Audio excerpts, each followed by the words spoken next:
Player 2 has joined the game.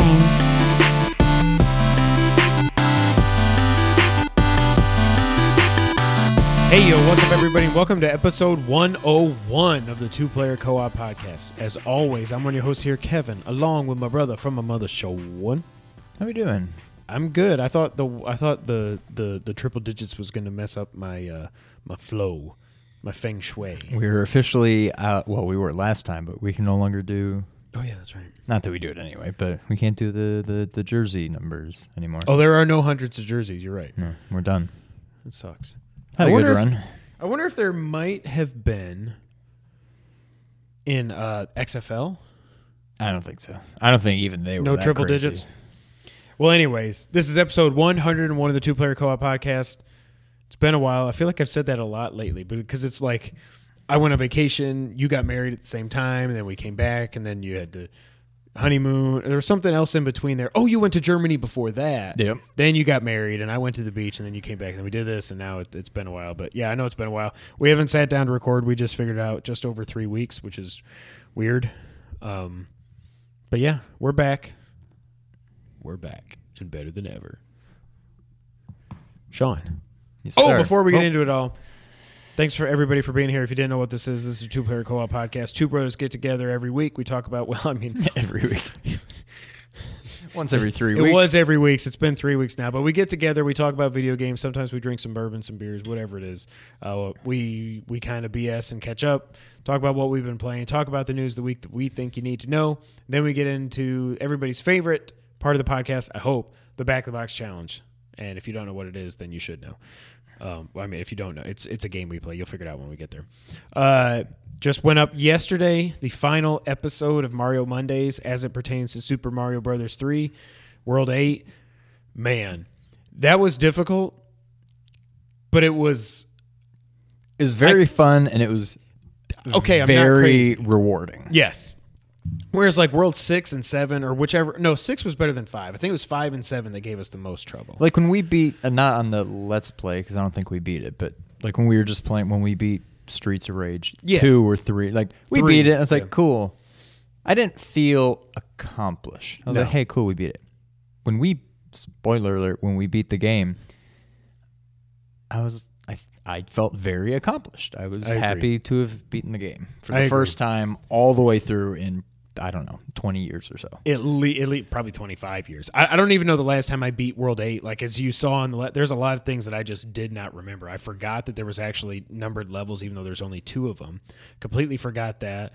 Forgot how many stages there were. Forgot when you go across the little bridge thing that it's only the first, third, and fifth that can grab you and pull you down. But man, that game is so good. That game is so, so good. So that's the final episode of Mario Mondays. Like I said, for now, we may bring it back. We're going to be talking about the future, what we want to do. We've gotten some feedback that some of y'all want us to keep Mario Mondays going. We appreciate that. We'll figure it out. We might do a survey or something. I'm trying to. Did you see we got another email about it? Like, hey, you started a survey. Why don't you finish? I saw it, but I didn't know. Yeah. I figured it was something you did, but I haven't even started it. And then I clicked on it. It's like, you should share your survey. I'm like, I wonder what the survey is. And then it asked me to log in. I'm like, well, I don't know what that is. It's the same as the Twitter login. Okay. It's blank. I started it, and that's all I did. I literally started it, and that's all that I did. But yeah, so Mario Mondays may be coming back. We'll see. So check it out. If you could, please share the video with everybody. We had a lot of fun going through Mario 3. It's something I've wanted to do for a while. So yeah, share it, like it, subscribe it, all that other stuff. Thank you guys so much. Before we get into something else, do you know what today is? Well, it's Tuesday the 12th. Well, today when we're recording. Oh, Sunday the 10th. This is the 2-year anniversary of when we sat down to record the very first podcast. Really? Yeah. Hey, Sláinte. 2 years ago. What? How have we gone through 2 years? So, well, we took it 3 weeks off. Right. But that already is 104, which is what it should be. But I feel like we've taken a lot more than just 3 weeks off over the course of... We only took... We took a week off in 2016 in the summer when I went to Cancun. We took a week off that fall when I went to the beach. this year when we went to the beach, we pre-recorded the games only episode. So really, technically, we've only missed, now 5 weeks. So it should be, oh gosh. That's what I'm saying. But there were some weeks where we recorded twice in a week and we called it the next episode. Oh, that's what it is. We put up. We did that at least once. The WrestleMania podcast. We put that up as its own number. So we put up 2 in 1 week. That's the difference. Still, 101 episodes in 2 years? Yeah. I'll take it. Not too shabby. Not Pretty too good shabby. So yeah, accomplishment. 2 years ago from right now as we're recording this, we sat down over there on a little kiddie table. At some point, I do want to do a little vlog thing of our setup here and how it used to be. We should set up what it used to look like, just for giggles. But we sat over there. I had my crappy blue, whatever it was, Blue Yeti microphone, not the good one. Snowball. The Blue Yeti's the good one. A Snowball microphone. Yeah. Sean had his Samson, and we just sat over there. We couldn't get it to work. Nothing, it was just, and then we're like, okay, I don't know we're going to talk about Metal Gear, but I've got to get my script right. Thank you, everybody, for turning in to the first podcast. Thank you for being, it was just so bad. Now it's second nature. But yeah, 2 years ago today, we sat down to record the very first two-player co-op podcast. That's awesome. It's pretty cool. And it popped up in my feed a few days ago, the pizza box, or maybe about a week ago at this point. But the pizza box, if you haven't seen the pizza box, we'll send it out again. I would insert it, but I don't know that I'll remember to. With all our different names and everything, it was pretty funny. None of which ended up being our name. No. Did we have Super Bourbon Brothers as a name? We had Super Barrio Brothers. But were we the Super Bourbon Brothers? Was that ever a thing? I think that may have been on there. Because when I was walking out with the bourbon today, I was like, man, we could have gone with the Super Bourbon Brothers. But that doesn't flow into a podcast. But we could be the Super Bourbon Brothers with the two-player co-op podcast. I don't know. Yeah. I'm rambling. So yeah, 2 years ago. Sean, where have you been for 3 weeks? Well, the last week I've been here. Well, yeah. The 2 weeks before that, I was living the life out on the high seas. Where did we go? We went to Jamaica, Aruba, Curacao, Bonaire, and Punta Cana. Really had just the time of our life. We were on a cruise. Probably should mention that, but it was fantastic. Time of our lives. It was 11 days, but it was also not long enough. I was ready to get off the boat around day 10. I'm like, okay, I'm good now. But I also didn't want to come back to real life and back to work and all that. Yeah. But all good things, right? But no, it was fantastic. Everything, it was just beautiful. The first couple days, the weather was kind of so-so. And I was just getting really angry, and then that's how it was when we went to Cancun. Yeah, and then ended up just being sunny the rest of the time. Got nice and burned. I'm keeping the old vacation beard. I think I'm just gonna let it grow. Let it grow. Yep. Let it and grow. Just see. I'm already at 3 weeks. No, I think you have a legit. Well, I mean, it's been 3 weeks, so it just depends when you shaved it. But you have a legit beard. I think it. I can't. Yeah, we left on our honeymoon 3 weeks ago today. Yeah, you flew to So Miami really, today. it's been 3 weeks and probably a couple days. Which for 3 weeks, I feel like. I mean, it is what it is. But I kind of just want to. This is already maybe the longest I've ever gone without shaving it. Yeah. So now I'm kind of like, well, let's see what happens. So we'll see. I will not, because mine's all patchy and stuff like Joe Dirt. Doesn't matter if it's 3 weeks or 3 days. Well, once it's patchy, I mean, once it grows in a little more, It covers up some of the patchiness. So that's kind of where I feel like I'm at now. It's not a great beard by any means, but it's covered. You don't have any big gaps in coverage like the Giants defense did today. For God's sakes. Yeah. But yeah, honeymoon was great. We had a fantastic time. We got the drink package, the all you can drink. Okay, I'm going to go. One bad thing about the honeymoon. Uh-oh. These people. What do you mean these people? Cannot make an old-fashioned to save their lives. I would have guessed it was full of muddled cherries and oranges and all other kinds of crap. So the first time I ordered one, I just went up to the guy and said, if I order an old-fashioned, what are you going to get me? Because on their drink menu, they had a Patron old-fashioned, which I've never heard of. You can do, I've never had, but you can do tequila and rum old-fashions. I've just never had them. But it was Patron, simple syrup, Angostura bitters, orange peel. That sounds fantastic. Perfect. I'm like, I want that. I just want it with bourbon. But I'm like, let me ask. If I ask for an old-fashioned, what are you going to give me? And he basically said that with, whatever bourbon. And then he said, and like a cherry. I'm like, can I just do it without the fruit? Because I figured it also wasn't just going to be an orange peel. It was probably going to be like an orange wedge. Yeah. I'm like, just give me that with no fruit. He's like, okay, you got it. And it was actually pretty good. And then the next time I ordered it, it didn't even... It looked about like that. Mm-hmm. More clear than that. But it was disgusting. Did you see him make it? No, but I think I didn't even drink it. I think I left it and we went to go somewhere else. I'm like...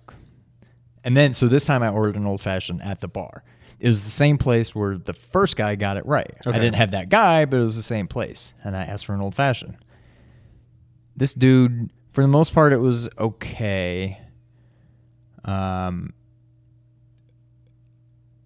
it was a glass about that full, and then he filled that thing up with club soda. What? Yes. I'm like, who does that? What are you doing? Yeah, I don't... Were you like, oh, God, no, yeah. You were so close. And then... Oh, it's horrible. Yeah. So I think I ended up having one more. But again, I was that guy. And I'm like, if I order this, what are you going to do? Tell me first. And he told me. And then I think he said club soda. I'm like, can I do that? No fruit, no club soda. And it ended up mostly okay, except he did like a shot of bourbon and like a shot of simple syrup. So it was a little too sweet. Woo!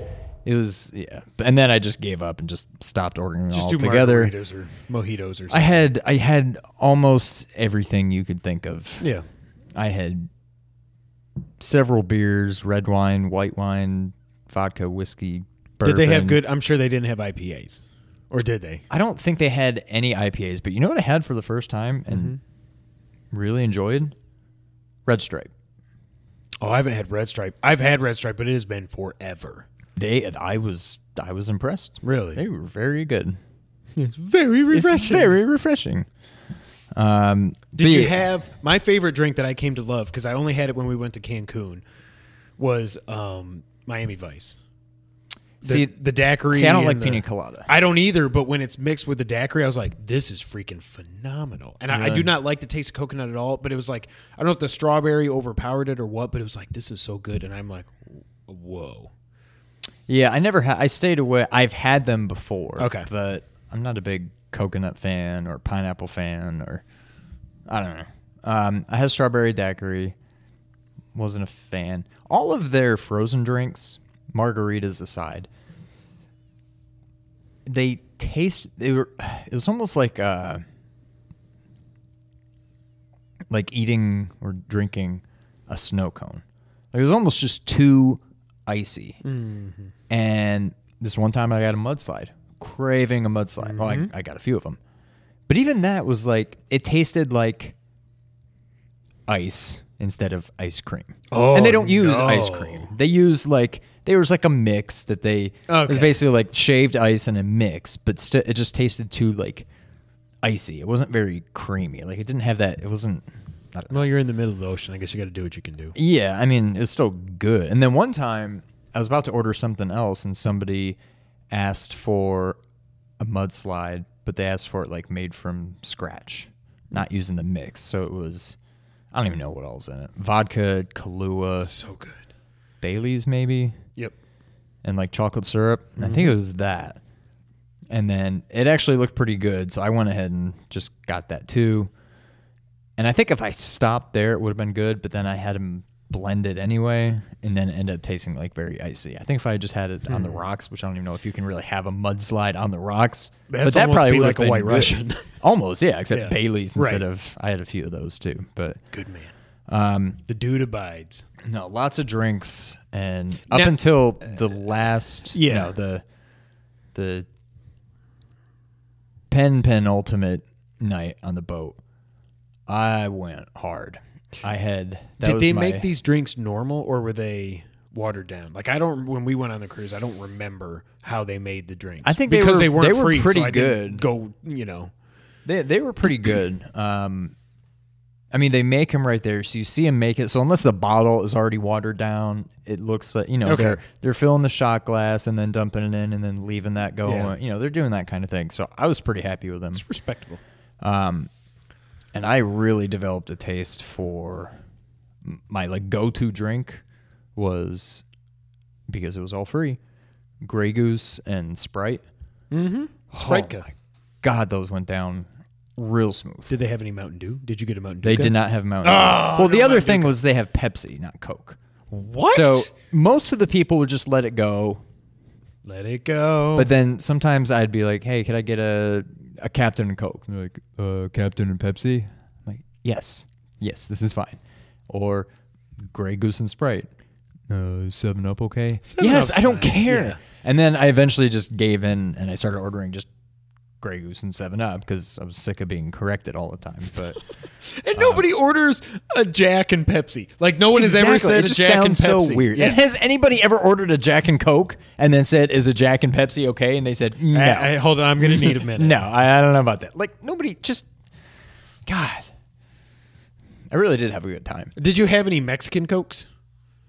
I did at one place we stopped when we got lunch off the boat. Was it delicious? But all the stuff on the boat was just, the fountain, Yeah. the gun. So I assume that was America Coke. America. But no, it was pretty good. Yeah. It could have been colder.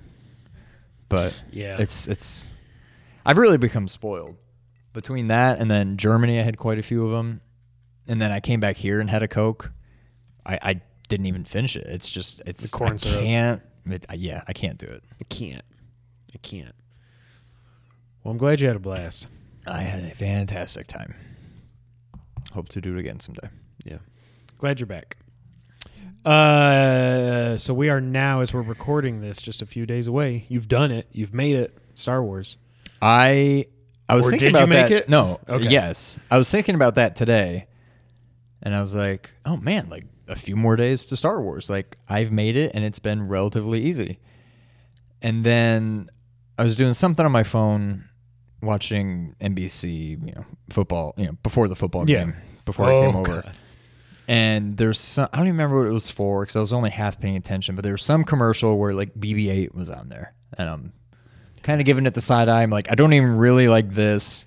Was it a Nissan commercial? They've been having I Star don't Wars even remember. everywhere. It was like people, they were like on an elevator. Somebody was on an elevator. I don't know what was happening. And then I'm like, well, okay, I'll let it go. And then I just went back to what I was doing, and I wasn't paying attention. And then Brittany's like, oh, you better close your ears. And I look up, and I see what I can only assume is Luke's robot hand, reaching for the lightsaber. I'm like, God! I had to find the remote, and I just turned the TV off. And so I've done pretty good. I'll never do this again. It's too stressful, and it hasn't been that bad. I don't know if maybe I just don't watch much TV anymore besides football, and I only watch Red Zone, so no commercials. Well, that's why. I think that is literally the first time I've had to turn it off because it came on TV. Yeah. I've seen them in movie theaters a couple times and just had to do that thing, but it's been a little stressful, and it's been just like I just want to see what's going on, but I'm like, okay, I'm a few days away now. It's close enough, so I'm not too worried now. But I'm proud of you. I don't think I'll ever do it again. I couldn't do it. Yeah, so we're gonna go. Sean's going Thursday. I'm going Friday early afternoon. I was gonna go Thursday, but both my boys have basketball games, and I need to actually be a good dad and not say either I'm skipping your games or you're both skipping your games and we're going. I just can't. I can't. So we'll have the review up Friday night. I'm so excited. Some of the review embargo doesn't lift till Tuesday, but it's like they did with Justice League. Social media impressions. Like, I need to just. Social media impressions are out now, which there's no spoilers. Nobody spoiled anything, but it is overwhelmingly positive. Really? And a lot of people have said it is completely unlike any Star Wars movie before. Like, I don't know what that means, but I'm so excited. Well, so was one. Yeah, but in a good way. Good way. So I don't know, and I'm not going to say anything what I think might happen or won't happen because you haven't seen anything. So I'm just going to leave it. I cannot wait to get to our review. I can tell y'all when we do our movie reviews, we do the beginning spoiler free, and then we go full spoilers. I can already tell the spoiler free section is going to be about a minute and a half. We're going to be like, it was good. Okay, spoilers, and we're just going to go. I'm curious when we do that review. In case I forget to ask, I'm telling you now. I want to hear your thoughts on how much of the movie, having seen the movie, how much of it do you feel you already kind of saw coming because you saw the trailers? Or for all I know, the trailers haven't really given much away. You see a lot of things where you're like, I don't know what's going on there. I don't know what's going on there. So I'm curious to see what your thoughts are. And after you've seen the movie, like how much. Make a note on your phone to ask me about the thing that was revealed in a TV commercial that I hadn't even seen in any trailer. And I was like, I didn't want to see that. Like, they gave away something in a trailer that I told you about that I was like, I didn't even want to know that was a thing. And then I saw this in a TV spot. I'm like, what the hell? And like people are making movies or videos on Facebook just about that half second. And I'm like, why did you put that in there, and why did I see it? So just make a note to ask me about that. Hopefully, there's no way I won't forget. But interesting. So yeah, come on back Friday, late Friday, probably. I mean, when you wake up Saturday, we'll have our review. Come nerd out with us. By then, I would assume just about everybody that's watching us now would have seen it. So just come out and nerd out with us about Star Wars. It's going to be a lot of fun. Yes. Speaking of movies and speaking of trailers. A trailer dropped this week that I have been so looking forward to for a very long time. Sean did watch it. You can see it right here. Jurassic World: Fallen Kingdom. What'd you think?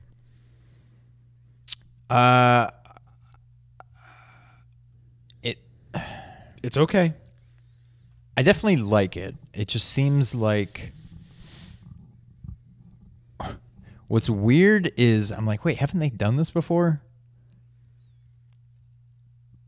And what I think it is, it seems like, correct me if I'm wrong, it seems like it is basically my extinction. Yes! I'm like, wait a minute, didn't they do that? And I'm like, wait, no, they haven't done this. This is just what you always talk about if you were to write a Jurassic Park. Mine was, I wrote like 20 pages of it, and it's on my hard drive that crashed, and I can never get it back.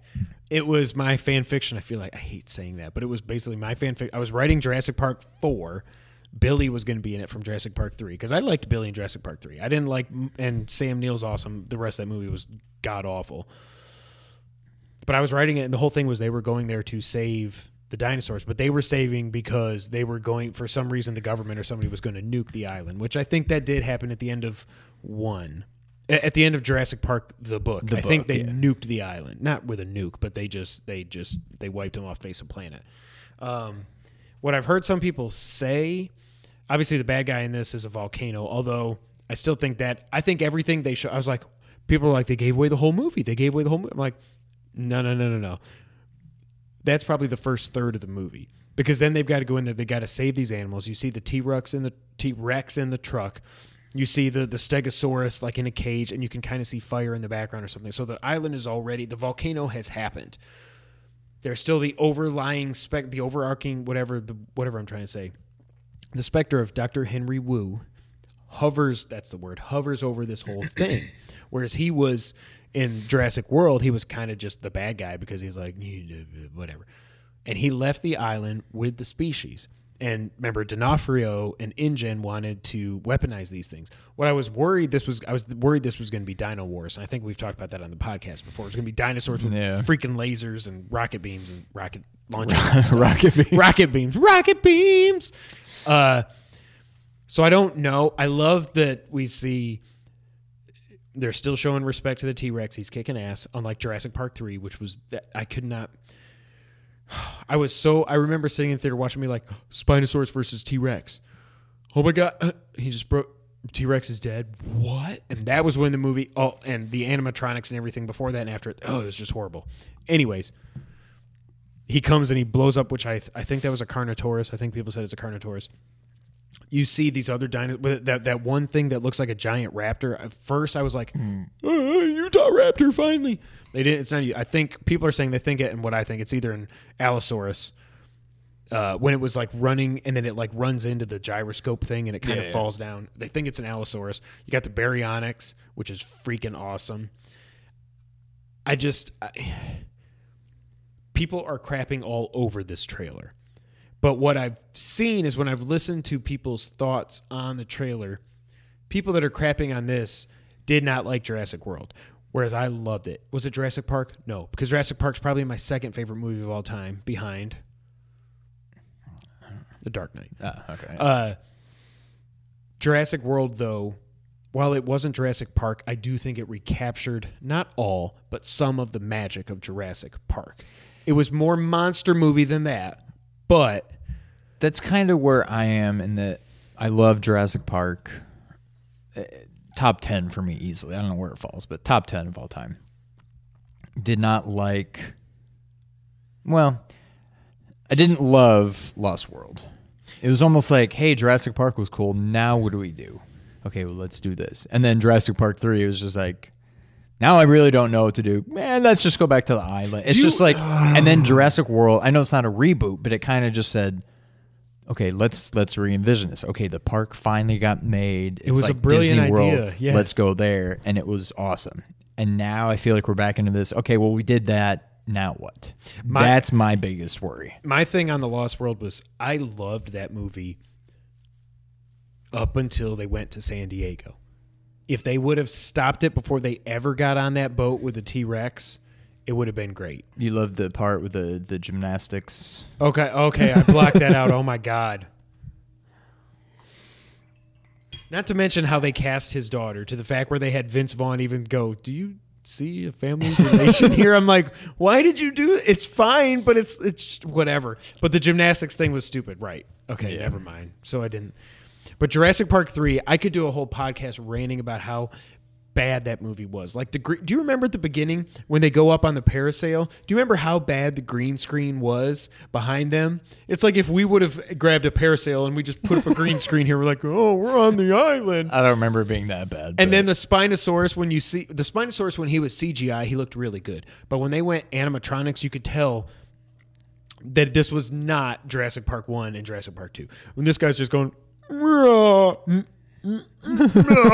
they're sitting in the airplane when it's up in the tree, and he's like,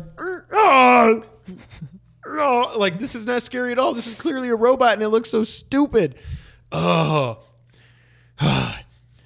I'm very, very, very excited. This is a Thursday night showing for me, of course. I might end up not liking it, and maybe the next trailers I'm going to go, oh, God, no, what are they doing? But this, to me, I'm not expecting this to be an Oscar-winning movie with a great narrative. No, if this is a summer blockbuster. If it's better than Lost World and 3, I'm happy. Yeah. I'll be happy. Right now, it's like Jurassic Park, Jurassic World, and then like Lost World and 3 is, but there's a pretty big gap there between World and Lost World. Yeah, I agree. That if this fits in there somewhere, I'll be happy as long as it's closer to the top edge of it. Jurassic Park to me is a solid 10 out of 10. Like, and I grew up, as you've probably heard me talk about on the podcast. If you've been here for a while, I loved dinosaurs. When I was a kid, I wanted to be a paleontologist. I hadn't read the book first, because it came out in so I was 12. I was 11. Hadn't turned 12 yet. That was in November because it came out in July. I remember going to see it with. Did you go with me and Tim and Miss Murphy? Yep. Okay. But do you remember the theater was so packed we all had to sit in different seats? Yep. That's how packed it was. And I was just like, when the T-Rex came out, like you could have been like, okay, just rapture everybody right now. I don't even care. Life can't get better than this. I'm seeing basically a real T-Rex on the screen. This is my dream come true. So yes, I'm excited for Fallen Kingdom. I hope it doesn't suck. So I don't know if it's on. I haven't even looked at the rundown. Another trailer dropped since we last podcasted. Yeah, we did. A lot happened. If you're in Memphis, the Grizzlies fired their coach. They can't win a game. They won the game I went to. They did. The Tigers are garbage. Memphis kept their coach at least. The Yankees hired Aaron Boone. The Yankees traded for Giancarlo Stanton, which I still cannot believe is really happening. Yes, I know we need more pitching. And a certain trailer dropped for a certain franchise of movies that makes me very, very angry. Because it looks good. Justice League. When I got back to shout out to Logan. Logan loved Justice League. Thank you, Logan. You didn't even love Justice League, but I like to see people like it. And as I get further away from it, I have more and more problems. From the time of he's in the movie. It's not a spoiler. From the time of the resurrection, which was done so stupidly and poorly, from that moment on. It's like 9.5 out of 10. Everything up to there I had issues with. No, I agree. Continue. So when I got back to the mainland and I finally got back on the network, you had told me, I think, that there was a trailer. And for like a few seconds, I'm like, do I black out again? And I'm like, no, I got to watch this. And I mean, I had goosebumps by the time it was over. I cannot wait. I'm bummed because I know that Rogers is going to die. Yeah. I mean, maybe not, because like we were talking about, it keeps seeming like they're going to kill somebody off. But they don't have the balls. They have not killed anybody off yet, but I feel like he's going to die. But just the tone they set with it, even as, I don't know what it is, but even just the beard on Rogers. God. I love him. I love him so much. He's now my just seeing him in the beard was like second favorite now to Batman. Like it's something about it. It just looks so awesome freaking because he's not cool. Mr. Clean Cut Captain America anymore. He's oh God. And then I had totally forgotten about Guardians, and then they put that in there so perfectly right at the end, and I'm like, oh my God! Like you're seeing all these people come together, and I totally forgot about them, and then you see them at the end. Oh my! And it's. Do you think?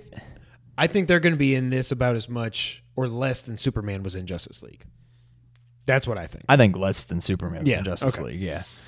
I think they'll be in it about as much as I thought Superman was going to be in Justice League. I'll say that. Okay. But they've.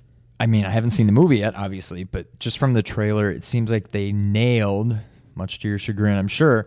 They nailed it's obviously a much darker, more serious kind of movie, but it's not like... Why did you say that? Right, it's not like over the top, and there's at least a little bit of, maybe not humor, but, the way they ended it with Thor and, who are you guys, whatever, and they don't even say anything, you just see them standing there, like, if they're in it for as little as they're going to be in it. There's going to be comedic elements. Yeah, so they're still going to... oh, God, I just can't wait. So, a couple points I would like to make. All CGI villain. Except this time, all you mother effers out there are like, Thanos! Even though he has changed colors so many times from the first time we saw him, now he's like, his skin tone looks weird. I think he looks washed out. But all you people, Steppenwolf was a bad villain. Let me say that. My issue is not with the CGI of Steppenwolf. But I thought the CGI was fine. There's the whole mustache thing. That's a different story. But Steppenwolf, I thought that was fine. I just thought he was a terrible villain. He was a bad villain. Also, there's too many people in Justice League, and Batman versus Superman has 3 superheroes in it. How are we supposed to cover all these stories in one movie? And now you've got 1,500 good guys in one movie. Not to mention, but wait. Justice League is trying to write that story. They're trying to make it all happen in one movie. Marvel's been doing it over like 20 movies, and now it's like, hey, here's all these people you already know, and you already know why they're here, and you already know their relationships with everybody, and it's like, here they are together for the first time. They've now spoiled Thor by how he looks at the end. Oh, that happened in Ragnarok.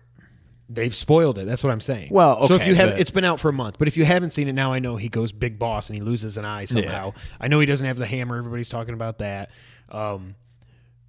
They've kind of spoiled Black Panther.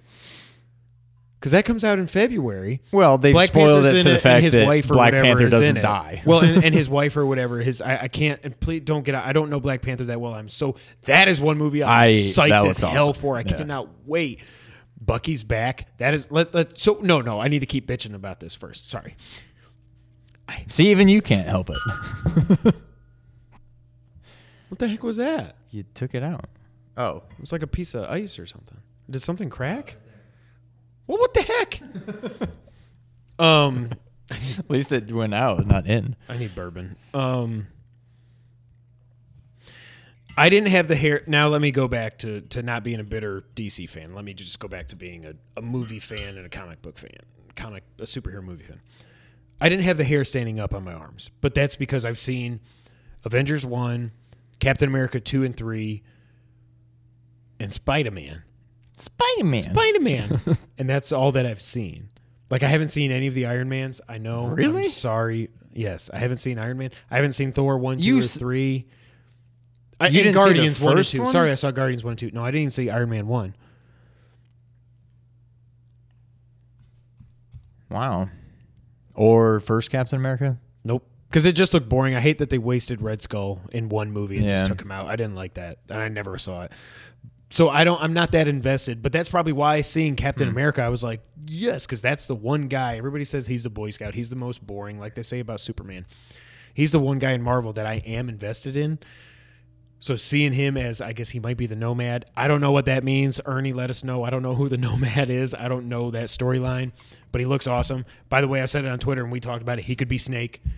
The movie's never going to get made. It'll never get made. And I also don't think they'll go for a big name if it actually gets made. I think it's not going to be Eric Bana. It's not going to be Chris Evans. They're going to come up with somebody new to be Snake is what I think. But him, that could be my Big Boss or my Solid Snake. Yeah. So all that being said, though, it's going to be freaking ridiculous. Speaking of hair going up on your arms, Spider-Man has spider sense. I didn't even think about that when we watched Spider-Man. There was a whole section of the internet that was so pissed thinking that this incarnation of Spider-Man didn't have Spidey sense because we didn't see it in Civil War or in the Solo movie. But now for this, you go, what? Oh. And he's got spider sense. I didn't think it was that big a deal, but it was a great shot. But I mean, did you really need the hair to stand up on your arm to see that there's this big circle thing floating over New York City? I don't know. It'll be fine. Yeah, it'll be fine. It'll be fine. This is my new favorite shirt, by the way, and I don't even care. It's a good shirt. It is a good shirt. All right, Sean, you've been extremely busy, and I've got a lot of talk to talk about here. A lot of talk to I talk. got a lot of talking to talk about. Have you been playing anything? I've been playing Zelda. Okay, since, well, let's. What? No. Well, I didn't get to play it until Saturday, so yesterday. Have you played anything else? No. I was on the verge before we did Mario on Thursday and saw that Zelda was coming out that night. Yeah. I was on the verge of starting. No, I was actually going to play through Resident Evil again. Oh, yeah. And now that's kind of, we'll cover it later, but that's kind of been pushed to the back burner. But yeah, so let's, before we get to the big news of the week in terms of DLC, let me run through what I've been playing because I've been playing a lot in the last 3 weeks. First off, Terra Enigma. No. I'll get to it. If I can get out of that village, I'll get to it. Horizon Zero Dawn: The Frozen Wilds. It's so good. And like the new robot dinosaurs in this are freaking terrifying. They're harder than Thunderjaws. They're harder than the Dementors. What's the thing called? Not the Dementor, but it's the thing that does the Corruptor. Oh, the Corruptors. It's harder than these things are so difficult. It is so beautiful. I still love these controls. The only thing that I will say about the controls is I wish, and we talked about it months ago, I wish you could, and I never thought I'd say this, I wish you could motion aim like you can in Zelda because it is still, that is so perfect. Motion aiming your bow and arrow in Zelda is absolutely perfect. Yep. Horizon's beautiful. Great game. I also went back. Hold on, I got to send a text message. You can fill some time. I went back and I played through Specter of Torment. Specter of Torment. You beat it, or you just played more? Oh, I beat it. Really? Yep. I don't know what possessed me to get back into this, but one day I was like, I see my Vita sitting over there, and I feel bad for it because it's dying and everything, but I was like, I want to play my Vita. So I go on, I pick it up, I'm like, what were some of the free games I've downloaded? Try this. Oh, God, that sucks. Try this. I don't want to go play Skyforce Anniversary again, as fun as it was. Oh, Shovel Knight's sitting on there. So I did, for the first time, I did remote play on my PS4. Just to go, well, first I tried it on Horizon. That does not work. Remote play is not that great. Maybe if I had gigabit internet or something, it would be great. And you don't have an R2 and L2, so it's like impossible. Oh, yeah. But I went in and I uploaded my Specter Night save from my PS4 to the cloud. I downloaded it on my Vita. And over the next 2 or 3 days, it took about 6 hours. My playtime was right about 5.5, 6 hours or something to beat it. I loved it. It's actually got a really good story. But does it play like Shovel Knight? Like, do you go and you do all the levels? Yeah. But there's no overworld map. You've got this, we did a Let's Play that got lost. Sorry about that. But you get this, you go to like this castle is almost your overworld where you can go and you can see the bosses that you've beaten and you can talk to them because you're making them join the Order of No Quarter, whatever the hell it's called. Right. And then you go down and there's this big portal and you've got the little guy that works for you. And he's like, are you ready to go out in the world? Yeah, I'm ready. So you jump in the portal and then you just pick from like just a line. You just do King Knight, Tinker Knight, whatever, blah, blah, blah, blah, blah. Played through all of it. Challenging. I don't think it was as difficult as Shovel Knight. The final boss was definitely not. Shovel Knight, I got my ass kicked playing against the Enchantress, whatever her name was. Yeah. What's her name? It might be the Enchantress. I can't remember what her name is, but in this, I died once. I beat her on my second try. Wasn't that difficult. Maybe my third try. But it wasn't that difficult. But I had so much fun with it. And I'm like, man, I want Shovel Knight 2. But then I'm like, King Knight is still coming. Yeah. So we got to do the King Knight campaign before we ever get Shovel Knight 2. King Knight just seems like a weird, like, I can't even begin to envision how that's going to play. I don't know of one that I'd rather, a different boss that they'd have. I don't know. King Knight just doesn't seem to fit. Plague Knight didn't either, but Specter, Plague Torment, Knight was terrible. Because you've got it, right? We get it all for free. Yeah, you've got it. I have it. I would tell you to play through it. It's a lot of fun. It's really good. You really start to get the hang of the Ninja Gaiden style of gameplay as you're going. Yeah. With going up the walls and jumping from wall to wall, and then you swing off. You jump and then you do your slash to go through the candles or whatever. It's so well done. I loved it. And like I said, it's actually got a pretty decent story about how he becomes the Spectre, how he becomes Spectre Knight, because he was a man. Right. And we saw a little bit of that. You might not even remember because it was so long ago. But he's a man, and then he goes on this journey, and you get these little flashbacks that are playable and stuff. It's really cool. It's really cool. I hope they don't do. They should not do a Kickstarter for Shovel Knight 2, because they're giving so much. I don't think they're making anywhere near as much money off this as they could, because they're just giving so much of it away for free. Right. Before they did the treasure trove, if you buy it after that, you have to buy the treasure trove to get all of it for free. But you know what I mean. Anyways, it was great. I also watched Friday Night Lights season 1. I finished it. So good. So good. 10 years late. Actually, 11 years, I think.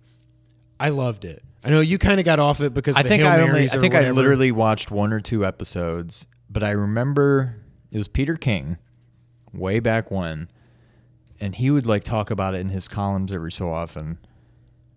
And I never really watched it because I loved the movie, and the show just seemed like Booby it was Miles. like Dawson's Creek. That's why I didn't watch football. it. And so I'm like, I have no interest in it. And then everything I read about what he said is like, oh, and shocking, at the end of the game, the team threw a Hail Mary and won at the last possible second. And he makes it sound like that happens in like every other episode. Like this crazy end of the football game and they win. Yeah, but there's episodes where they get their butts kicked or they get wins taken away from them. The funny thing is what you just said is exactly how I would describe this, except in the good ways, that it's Dawson's Creek with Friday Night Lights football. Like, I don't like we were going back and forth with Ernie talking about how great Persona is, and I can't get into the whole high school thing. Like, I just in Japan, and you've got these. I just don't care. It's just it is not me at all. But like, American high school stuff I can still get into, I guess, because this was it was so well done. It's very well acted, except for Minka Kelly. She can't act at all. I know that's not why she's ever been famous, is because she can act.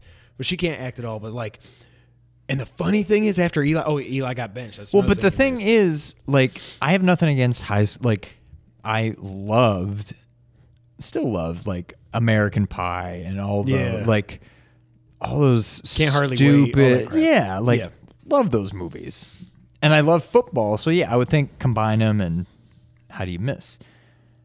But I think it's because I love the movie so much, and the movie was just gritty, was one of my and favorite real. football And it's my favorite sports ever. movie, I think. And you could tell just by the commercials, the previews, whatever, that that's not what this show was. And the other thing, as weird as it sounds, it's probably completely unfounded, but I almost just can't. What am I trying to say? I just can't get interested in like network TV because it seems like all the really good shows are not on network TV. Like when they say "screw you" instead of exactly like picture Breaking Bad was on like CBS or something, and an all new Breaking Bad Thursday night after Friends. It just seems weird. Like it doesn't fit, and that's how I picture all network TV outside of like sitcoms. Like I love Seinfeld, I love Modern Family, The Office, all those work. But anything outside of like a sitcom on network TV, I'm like, nah, it's probably not. It's so good. The only problem with it is the first season was 22 episodes. So binging this is like binging 3 seasons, of a Netflix show. Yeah. It's also good because these stories get a lot of time to develop and stuff. But really, like if you... Are they hour or half hour? They're an hour. So 42, 43 minutes, whatever it is. Because it's network TV, so you get all the commercials. But it was so well done. And the thing I probably like the best is the coach. And now I can't remember what his name was. He reminds me, and I've told Sarah this, he is Terry Schmidt. He reminds me, he looks like Terry. He acts how like I could picture Terry acting if he was a football coach. Yeah. I love the relationship between him and his wife, Connie Britton, which I do like Connie Britton. Yeah. She was the wife in Friday Night Lights, the movie. Yeah. I think that was another thing at the time. I was like, what the hell? You brought her back? This is no. Right. You're trying to poach off how good that movie was, and I'm not going to allow it. I'm not going to watch this. It is so good. I haven't started season 2 yet because I want to play games and stuff, but I'm like, I love it. How many seasons were there? 5. Oh, that's it? And it was exactly... The funny thing is, so the guy who produced it, Jason Katims, however you say his name, same guy that executive produced Parenthood, also one of my favorite dramas on network TV ever. And you can kind of see it like he knows how to do these relationships and everything and how to portray them on TV. But the same thing as Parenthood, while Parenthood would have like Rotten Tomatoes score 97, 98 every season, the ratings were always low. So every season it was in a fight to get renewed. That's how Friday Night Lights was. Yeah. Every season it was like, is it going to get renewed? Is it not? So, I don't know. It was great.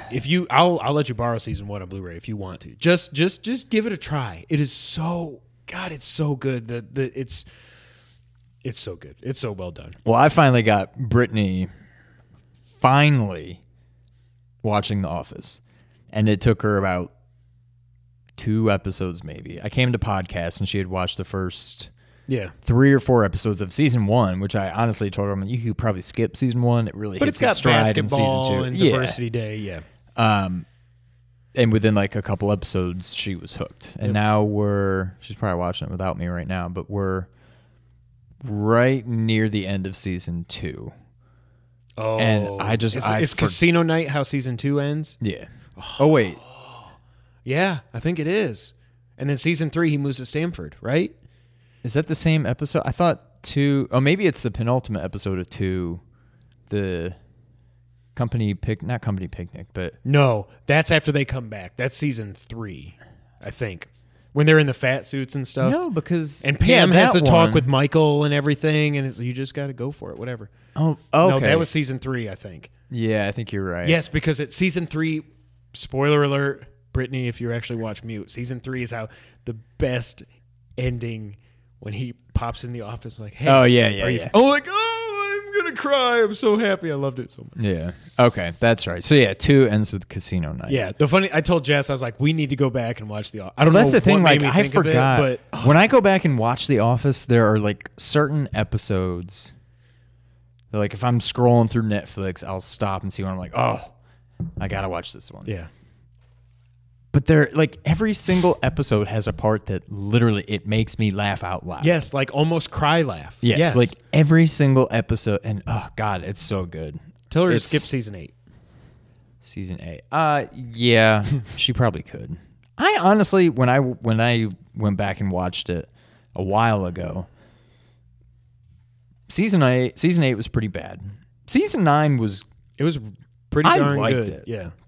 I know a lot of people didn't like, spoiler alert, not how they ended it, but how the storyline they introduced there towards the end. When it was like, with Pam. all of a sudden you start having like the crew interacting and they're going to watch their documentary and all that. Like, I think a lot of people were like, oh, you're jumping the shark. This is weird. I didn't have a problem with that. I had a problem with the microphone, spoiler alert. Yeah. With the microphone guy and like trying to get with Pam. Like, no. Right. And he was, I can't remember what his name is. Was he Patrick Wilson? No. But he was somebody kind of like that. Yeah. He's like a real actor. Yeah. But that's when Jim had the Philadelphia, like the sports management stuff. Yeah. Okay, yeah, I got to go back and watch The Office. Yeah. It's so good. Also, sorry, bring it back to video games. 50 minutes in, I downloaded because it was on sale for $15. I downloaded Telltale Batman Season 2. Have you played? I played through episode 1, and it is fantastic. It is so good because of the story. Yes, but again, my problem with it is it something that you played it and you're like, I could have just watched this. Yeah, I didn't need to play. Yeah. See, but that's why it's still. But it reminded me of episode 1 of the first season where that was so. This is very action packed, like episode 1 was with Catwoman and all that. Yeah. This is very action packed. Great story. Riddler is in it. They put him out and all that. That's not. Wait, so is it all out yet? No, only 3 episodes. They're way behind schedule. Yeah. I've only played through episode 1. I'm going to go through 2 and 3 this week, and then 4 hopefully will be out in a few weeks, and then 5 a month after that. I was like, man, the Riddler sounds familiar. And then all of a sudden it clicked. I stopped looking at the Riddler, and all of a sudden I realized I'm listening to Kazuhira Miller. And I was like, and I looked it up. Yep, Robin Atkin Downs. And he's doing the Kaz voice from Metal Gear Solid 5 as the Riddler. And it is so cool, but also like now all I could picture is this is Kaz. Right. Huh. But I really liked it. It was like 2 hours. It probably took me 2.5 hours, maybe 2:45 to play through the first episode. I've looked at the second one. It seems like that's only like an hour to an hour, maybe in 15 minutes or something. But I'm glad I got it. It was $15. I'm like, whatever. I wanted to get it eventually. And it was before a certain DLC came out, so I was like, I can play through this now. Yeah.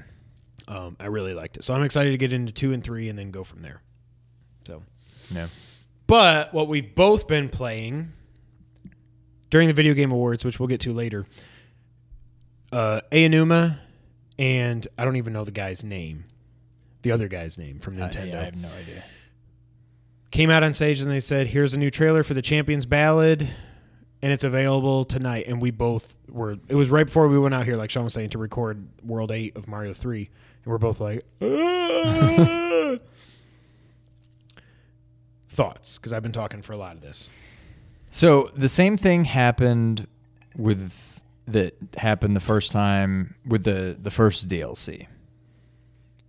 And I feel like... I kind of had to like relearn how to play Zelda. Oh my God. Which has never been a thing before because Zelda's never usually that complicated to play. Yeah. And this one really, it is, but it isn't. But I was getting my butt kicked in that first area. It's like I knew what the buttons did, but I just forgot how to play it. Because it's not a normal Zelda game. Right. Not even close. And I was close to just being like, all right, I quit. This is stupid. And then I stuck with it and I beat the first part of it. And then I kept going and I beat all of the parts of the first part of the thing. And I'm remembering now, honestly, all that had to happen was once it won Best Game at the Game Awards, You knew you even were going that, back. even that, all of a sudden was like, God, that is a masterpiece. And then once I started playing the DLC, it's more of a true DLC. Whereas one was just like, yeah, here's some features. like little side game you can play. This is like more what feels like game content. It's revealing more of the story and God, it is so. I forgot how good this game is, and I'm torn because I do want to start over. Like I do want to play through it again, but it's kind of like Metal Gear Solid 5. Where I'm like, well, I don't really have to. I can still just go and explore, and I can never forget. The only conversation we've had. I can't forget the game, but I can go and explore. Even if I started over, I'm not going to be experiencing it for the first time. I'm just going to be a lot weaker, and Yeah. So part of me doesn't even want to start over. Maybe I just keep playing and just not try to find all the Korok seeds, not try to do this, try to do that. I want to beat this DLC, and I will probably go back and beat the first DLC eventually. But I just want to go explore, look at the map and find places I haven't been and go there and probably find some shrines. I have not been anywhere. It is insane how I put 65 hours into this and my green line doesn't go anywhere near. Because again, if you've been listening to us, I didn't buy the DLC when the first one came out. I was like, I'll just wait. So this is the first time I've seen my hero's path or whatever it is. And I was like, I haven't seen. There are several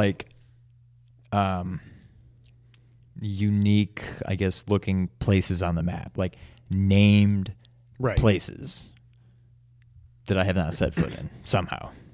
I'm like, well, I guarantee you there's a shrine there. Yeah. So it's like, I just want to plow through this DLC and maybe go back and do the first one again. And then I just want to explore, just pick up the game every so often and just explore new areas. Like the game is beautiful. I don't care if I go to these new areas and I don't find a thing. I just want to be like, okay, well, at least now I've seen that area. Like, it's not like Metal Gear Solid 5 where it's like, oh, more dirt. Okay. Right, yeah. Maybe a little enemy encampment. Okay, there's nothing here for me. Right. Did it make sense when I said the DLC is kind of like Eventide? The first part, yeah. Well, right. Well, so where are you? Minor spoilers if you haven't played it yet. What have you done so far? All I've done, so I beat those first 4 areas. By the way, I finally figured out the way, because maybe we were talking about the same area and I don't know it. The most difficult area, the one I started with, is the one that's the most difficult shrine. The Spike Shrine. Where you've got... I've done a lot of shrines, so I'm trying to think. It starts where it's the... it's the new shrine with the DLC. Right, no, yeah. Where you've got it, first you got to pick up the metal thing and go across, and then you get to the thing where the gears are turning. Spikes are like... Yes. And then you get to the part where you've got... I flew through that. I don't think I struggled with that. I died like 5 or 6 times. Well, no. I'm saying that the shrine wasn't the hard part, but that enemy encampment was the one that gave me the most trouble. But again, it was my first one, so maybe I was just relearning the game, and once I got the hang of it, I was like, stealth bomb, stealth. The funny thing is, stealth bomb arrows are a thing. If you stealth around and you shoot this dude with a bomb arrow and he explodes, they're like, okay, whatever. Oh, no, go back, sit around the fire, So I've beaten those 4 things. And then where I ended up, the second part, I went to the Gerudo area first. That's the first one I did. Did you beat the Moldu? What the hell? I can't use my bomb. Nothing stuns him anymore. I don't know what I'm doing wrong. I randomly fought one of those one time while I was exploring, but it was a while ago, and so I'm like, this guy again. I'm like, I remember I hated this before, and I had to remember how to beat it. All you do, or what I did. There's like a little pillar thing that you can stand. It looks like pi, like the letter pi. Yeah. You just go up there and stand. When he gets kind of sort of close, just throw a bomb. Okay. He'll hear it. You'll see the question mark. He'll come over. He'll pop up, swallow it. Then you detonate it. Oh, I've been detonating it too fast. You got to wait for him to swallow it. I've been trying to detonate it when he gets under it before he comes up. Oh, no. He pops it up and then swallows it. Okay. And then he's, lying on the ground. You just go hack him for a while. Yeah. And then run away. Go back up there and do it again. Okay. Yeah. Well, so I haven't gotten past that. Okay. So how far have you gotten in the second phase? I've done 2 of them. I did that one and I did the Goron volcano one. Oh, so you finished the first area and Yeah. What did it mean about there's like the rings or something like that? His second clue. You have to find those 3 places on the map. Yeah. One of them, I mean, you'll see when you get. I mean, I can tell you, but it's just like one of them is you have to fight the Moldy I should have King taken or a whatever. picture of it. Yeah. Damn it. One of them is you have to fight him. One of them you just have to do this thing, and then the other one is the ring thing. And then when you go to the Goron one, it's a similar thing. There's a battle, there's another ring thing, and then like a random thing. You have to So do. it's gonna I'm be that assuming 4 that's how all times. 4 of them are. Yeah. And then there's one thing after that, but I don't know Yes. what it is. You know what it is? Yeah. I looked it up, but I already forgot what it is. You don't know? Yeah, I don't care. You have to fight the Ganon. You basically fight the bosses again. Seriously? Except you have all your health. Oh God! Don't tell me I got to. And use you that have one your weapon. powers, but they basically say you have to fight him again using only what you have. And they'll give you like a couple weapons and some random shields and stuff. So you don't have your full arsenal. Do you just keep have what your, they give you. Your meals to get. You and have to keep some. You don't Mipha's have Grace your and all meals. that? You have whatever meals they give you. so But I you can't get use my- Mipha's Grace and all that. I can't use my 30 heart concoctions that I've cooked up. You may be able to use it before you get there, so you start with full. Okay. But once you're in, Are they any more difficult? Well, you haven't fought it yet. no, I did. I beat it. Oh, each area. you fight the Ganon boss. Again. Yeah, Okay. yeah. Is it the same fight? It's the same fight. That's so as far as I cool. know, it's the same fight. That makes me happy. But that boss was the one that I hated. And I died once, and then the second time I was able to just... Because I remember I died many times fighting stupid Thunderblight Ganon. And... Oh, that's one where you got to hold the... You got have to bring hold the things thing up, and then Yeah. he zaps it. Yeah, that and- one sucked. Yeah. But then I was able to, when he's attacking and I didn't that's know what so to do, cool. I timed my backflip and did the flurry thing, and I beat him. So I think that's how all 4 of them go. And then there's something after that, though, that ends it, I think. There must, probably. Yeah. But And you then get, you get the something motorcycle. for beating each one of the 4. Oh, okay, cool. Which I can tell you, or you can find it yourself. It's nothing new. You can just tell per me. se. I don't care. You get, I'm assuming they're all the same because this is what the first 2 were. Basically, it makes that ability recharge quicker. Oh, that's awesome. Oh, So- they're going to make me get all 120 shrines. I mean, they're not. I'm just. It's going to be It's- like, okay, yeah. now I'm hooked again. Well, that's kind of where I am. I'm fully invested again. The only thing that is keeping me from doing all the doing everything is I've got to go back and do the Cave of Trials or whatever it's called. I want my Master Sword. I beat the first one, so I have it like powered up a little bit. Yeah, But I feel like if I have the Master Sword, it shouldn't break.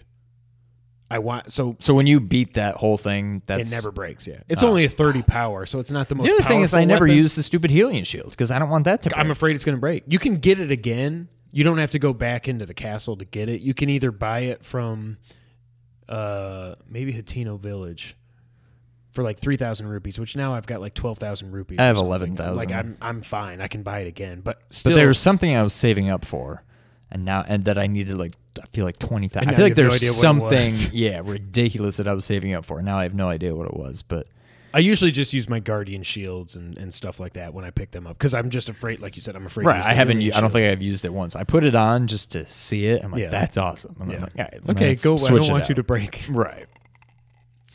Oh. So yeah, if you have Zelda and for some reason you haven't purchased the DLC yet. Oh, but to play the DLC, you have to have beaten all 4 divine beasts. So just fair warning, don't buy it if you haven't beaten all 4 divine beasts yet. You have to do that to get the DLC to activate. Right.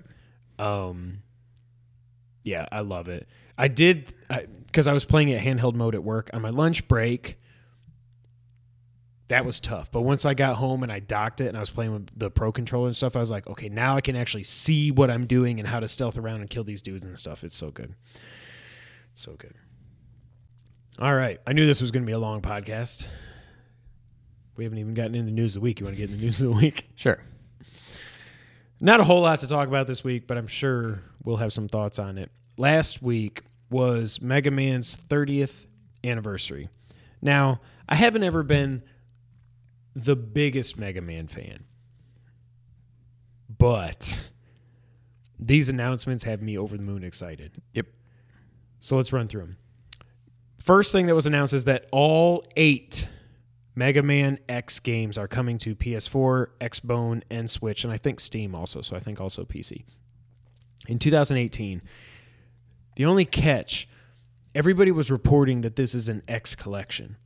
And then Kotaku updated, like, actually, based on what they said, all they said is all 8 Mega Man X games are coming to current-gen consoles. They never said that it's going to be one collection game where they, with all like, of them. oh, if you... Capcom's been doing so well this last year. Between Resident Evil, Ultra Street Fighter 2, and now this, and other announcements... I'm pretty sure it will be a collection. I don't know if they'll put all 8 in one. Maybe do it over 2. I almost wonder if they'll go 1 through 2, 3 on 3. 1 because that's 16-bit, and then you jump up to 32 and 128-bit, whatever it was, with the PS1 and the PS2 games. I'm so excited for that because all I have ever played is Mega Man X1 on PC. I've got an SNES with Classic. the Gravis. Yeah. I've got it on the SNES Classic, and I've got the Pi, obviously. I'm going to play through all those games, but now I'm like... I'm going to buy, if this is a collection, I'm going to buy it, so I might as well just wait for that. Have you played any, I know you only played, I think you only played Mega Man X1 also, but did you play any of the PS1 or PS2 games? I may have tried 2 or 3 on an emulator at some point, but I never played them extensively. Okay. I may not have played them at all, but if I did, I didn't play them much. I never played anything after 3. The ones after 3, they look so beautiful. Like, really? I want to. I hope they... I don't know if they're going to HDify them or anything, but I'm sure they will look better than they looked on PS1 just because they'll be in 1080p and stuff, even if they don't do anything with the actual the textures and the sprites and all that. It's going to be beautiful. I can't wait to play those. Yeah, I can't wait. Mega Man Legacy Collection 1 and Mega Man Legacy Collection 2 are both coming to Switch. They didn't put dates on it, but this is one of those things that was like, it should have been there at launch. Yeah, I don't because Mega Man is Nintendo. Right. I bought Mega Man Legacy Collection 1 on the PS4. I think I bought it was on a sale for $5. I just never touched it. Yeah, I have it too. I played through, I think I'm going backwards. I think I beat 6, and I think I even beat 5. And then I think I'm somewhere in the middle of 4 and never finished that one. But I don't need, what's on the second collection? 7, 8, 9, and 10. 9 and 10 I want to play. 7 and 8. 9 and 10 are on it? Mm-hmm. Well, crap. So maybe I do kind of want that. 7 and 8 aren't bad, but they obviously 7 very much feels like a Super Nintendo game, and 8 very much feels like a PlayStation game. Like, it just doesn't have that that feel of 1 through 6, and 9 and 10 for that matter. Yeah. Did you get 9 and 10 on your Wii? I had 9. Okay. But I never played 10. And I don't even think I ever beat 9, but I have it, or had it. I mean, I guess I have it, but somewhere in I haven't storage. turned my Wii on in 5 years. But no, 9 was it might as well have been an NES game. Yeah. It was awesome.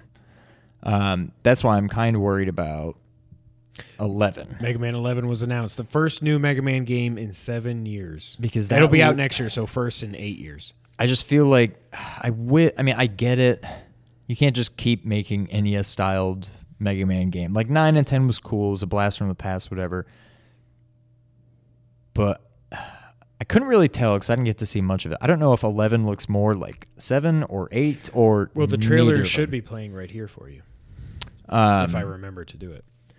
I'm excited. It looks good. I'm just worried about how it will feel. So, yeah, all right, well, let me go through this. So Mega Man 11 was announced. It's coming to everything. What else? Yeah, so we've got the slide. We've got the charge shot. We've got rush. And then you've got these gears. Did you notice that under your E-tank and your weapon tank, there's these gears? Metal Gears? It's Metal Gear. In the trailer you're seeing here, you'll see something like he does a certain attack. I can't remember what it is now because I'm not looking at the trailer. But it uses those gears like they light up or something. It's another attack. So they've evolved Mega Man. Okay. I like that. I like the art style. It's kind of what Mighty Number 9 probably should have been, is what this game's going to be. Yeah. People are worried because it's not the old art style. I almost wish instead of Mega Man 11, I almost wish they would have just made Mega Man X8 or 9 or wherever they Mega are. Man B. I don't know. Oh, yeah. Start something fresh. But it definitely looks more like an X, and I love Mega Man X, but it just 7 and 8 never really felt like Mega Man. I mean, they did, but they didn't. So I almost wish if they were going to make a new game in that art style, make it an X or start something new altogether. It's different from the X art style. Also, I do think it looks like original Mega Man for this era. Yeah. People are worried though because Mega Man is so like the gameplay is just perfect and it's like pixel by pixel, like it has to control perfectly or the game doesn't work. So some people are worried because they were saying based on the trailer it looks like it'll be floaty and stuff. I'm like, you haven't played it. How do you know if it controls floaty or not? Like But I get it because that's kind of how 7 and 8 felt.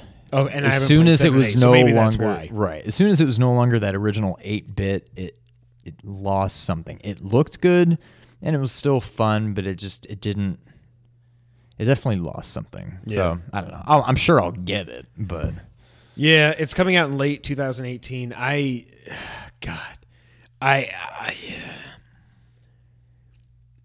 Again, I've never been the biggest Mega Man fan, but just seeing that, I'm like, okay, yep, sign me up. Yeah, I'm done. I'm assuming this is going to be like a $20 game. I assume it would be $20. So they were saying Mega Man 9 and 10 on the Wii were $15. So I would assume the natural progression would be 20. Yeah. I don't think it'll be 30. I think 30 is too high. That's too high for a 2D Mega Man game. I think 20 is perfect, and I'll pay that in a heartbeat. Oh yeah, just to play it. And there was a discussion on GameScoop because somebody wrote in like, I've never played the original Mega Man games. Is it okay that I look up the robot order? Yes. 100%. Because this is 2017. It's okay. This we is have not that information available. You should never just go, I don't know, Cutman's first, but then after that, I don't know. No, you look up the order. Yeah. Don't like, here's what the enemies are going to be, but just look up the order, play through it, so you know what. That's what I was doing when I was playing through 6 and 5. You should do that. Yeah. I don't think there's anything wrong with that. That doesn't make you a baby or a wuss or anything like that. Definitely look up the order and play through it the right way. Right. Any other thoughts on Mega Man and all the announcements? What I will say, if you want to challenge yourself, if it's doable, you need to look and be able to stop yourself. Just look up who you should start with. Because usually it makes sense.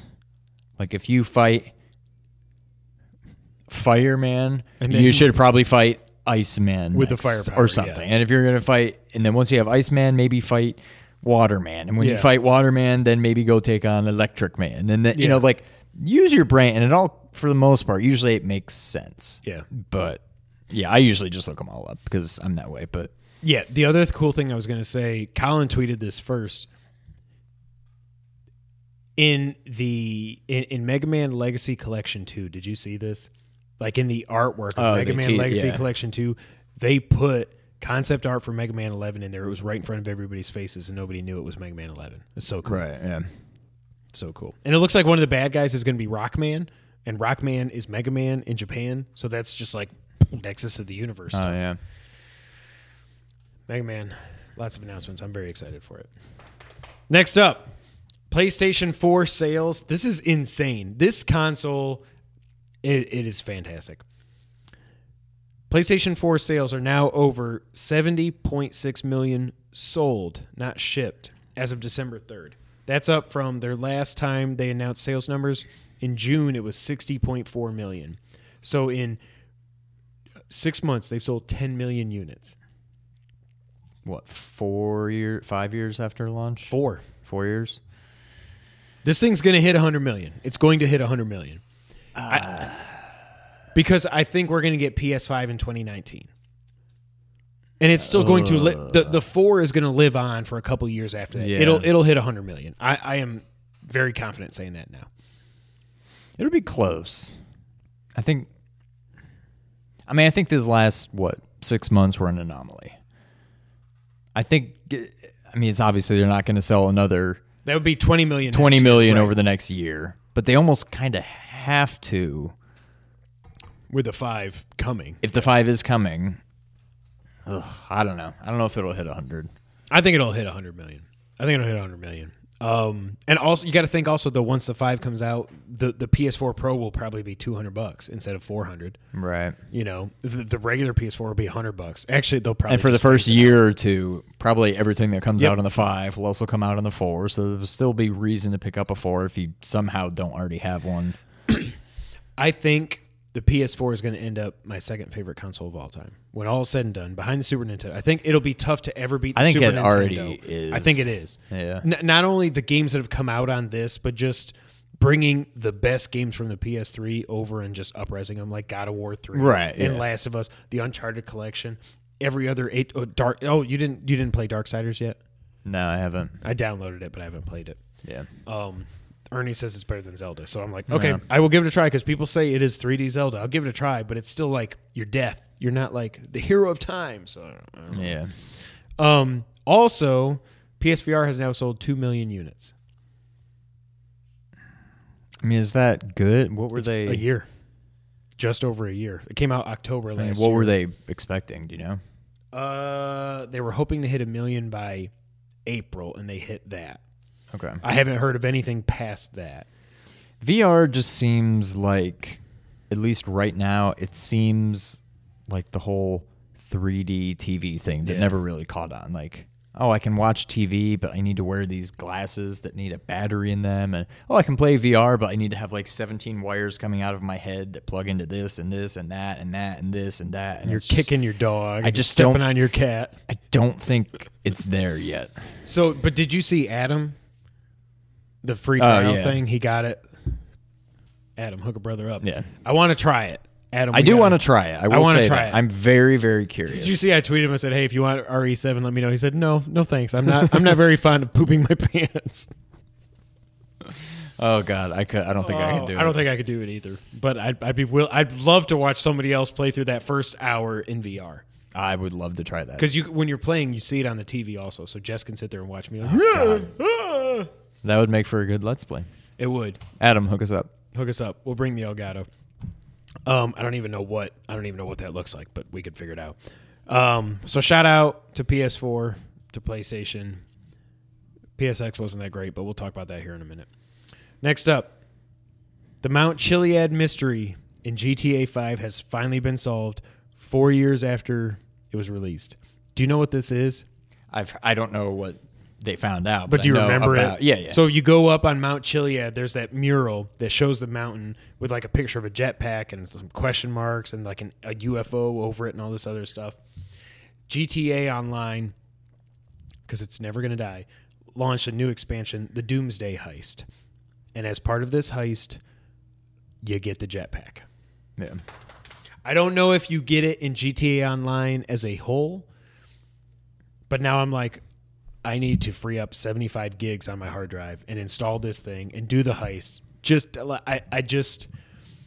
jetpack. So there's been this whole conspiracy based on this mural that Rockstar could have put in the game just to screw with people.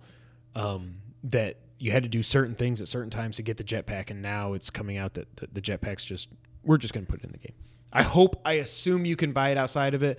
Comment below and let me know if this has already been solved and I just haven't paid attention. But yeah, the jetpack's in GTA. The best part of GTA San Andreas was the jetpack, and now it's in GTA 5. Yeah. 4 years after launch. God, I do need to fire that game up again. We need to do some Let's Plays GTA Online. Oh, that would be fantastic, yeah. We just got to figure out how to record chat. Well, yeah. You can do it in the Elgato, but you got to have like 15 extra wires and stuff. I'm like, I'm not doing all that. We'll figure it out. All right, so there were a couple of big shows this past week as well. We had the Game Awards. We're going to talk about that first. Let's recap the Game Awards. First off, I want to talk about something. Andrea Renee did not win Trending Gamer. Dr. Doom, what the hell is his name? Dr. Doomsday? Doom Switch? I don't know. He's a character on Twitch, and I think he just plays PUBG. I wanted Andrea to win. But there's been something that's gnawing at me, and I thought about posting it on the Kind of Funny Reddit, but I'm like, Reddit's just a very toxic place, so I didn't post it. So I want to broach this with you. Andrea didn't win. I wish she would have won. I like Andrea. She's great. I think Greg and Kind of Funny did her a disservice. And here's what I mean. Back in 2015, when Greg was up for the award, he campaigned hard, and All Kind of Funny campaigned hard to get him that award. Vote for Greg, vote for Greg. Tweet over and over and over and over. And all you got to do is click this link. Just click this link and it votes. Just click, boom, boom, boom, boom, boom. They basically got to the point where they've got hundreds of thousands of followers. If they get all of us to just click it, he's probably going to win. Greg won. I was very happy for Greg. Don't get me wrong. One of the best speeches ever. If you haven't seen it, just YouTube Greg Miller 2015 Trending Gamer speech. So great because he talked about, like, it's not just about the IGNs and the Kind of Funnies and the personalities and the Neil Druckmanns and the Hideo Kojimas. It's about, like, he brought up Nicole Tan. I think she did, like, background art or something for a certain game. Right. It's about those people and thanking those people. And it was a great speech. It was awesome. But they did the same thing with Andrea Renee this year. Vote Andrea, click this link, blah, blah, blah. Everybody on Kind of Funny over and over again. If it's Kind of Funny Morning Show or Games Daily or Gamescast or just Twitter, it's all vote, vote, vote, vote, vote. I think they were doing her a disservice because even if she did win, to me it felt like you're not even letting her try and win it on her own merits. You're just trying to take your hundreds of thousands of followers across the two channels, 450,000 followers, whatever it is, subscribers. And Greg has over 1 million followers on Twitter, 1.5 maybe, something like that. And you're just trying to swing the vote. And everybody else that was nominated for this thing might have been doing the same thing. I don't know. That was what I was curious about because obviously the video game, probably 90% of the video game personalities that I follow on Twitter are all either Kind of Funny or the Kind of Funny community or whatever. Yeah. And even I was getting sick of seeing. I'm like, I want Andrea to win, but I'm like, just enough already. And I don't know if maybe I followed more Twitch people or I followed more of these people or that people. I may have seen the same thing for the other guys, but even I was getting sick of it. Like, so you understand what I'm saying? That they almost, and now that she didn't win, it's even worse. That they were just like peppering everybody all the time with vote for Andrea, vote for Andrea, vote for Andrea. It's almost like, even if she did win, like, what does it even mean at that point? Right, that's my point. Like, I wonder what her thoughts are on this. I wonder if she was like, Greg, come on. Like, like Andrea is a great personality. She seems like such a sweet and nice and great person. Let her try and win this on her own against these Twitch people. And actually who I thought should have won it was, I can't remember the guy's name, but Able Gamers and everything that they do. I'm like, and that was a big thing. I guess people started writing into Games Daily about this. I didn't listen to those episodes, so if I'm just retreading, then I apologize. But basically being like, I know Andrea works with you, and she's great, and you want her to win, but Able Gamers is doing things for people that it's actually making a difference, not just being a personality. Right. And that was a big controversy, and I didn't really pay attention to it, but I just wanted to throw that out there, that it just seems like Andrea's great. Andrea can win it on her own. You should have let her go at it on her own, because honestly, I didn't vote for anything. But I'm like, kind of like you said, I'm like, it doesn't feel fair to Andrea that you are doing this. Right. I don't know. Yeah. No, I had the same kind of vibe on all that, but I wish she would have won, but she didn't win. So and Dr. Doom, whatever. I don't know. He wears a black wig and glasses, and I don't know. He just plays PUBG, whatever. I don't care. Zelda did win Game of the Year. Woo! Tune in next week. You want to do it next week? Well, the following week's Christmas. Yeah, so we need to get it out before then. So, yeah. Yeah. So next week's podcast is going to be each of us. We're going to do our top 10 games of the year. You got 10? I probably got more than 10. Okay, good. We're going to do our top 10 games of the year next week. No spoiler alert. Don't give away your pick. Yep.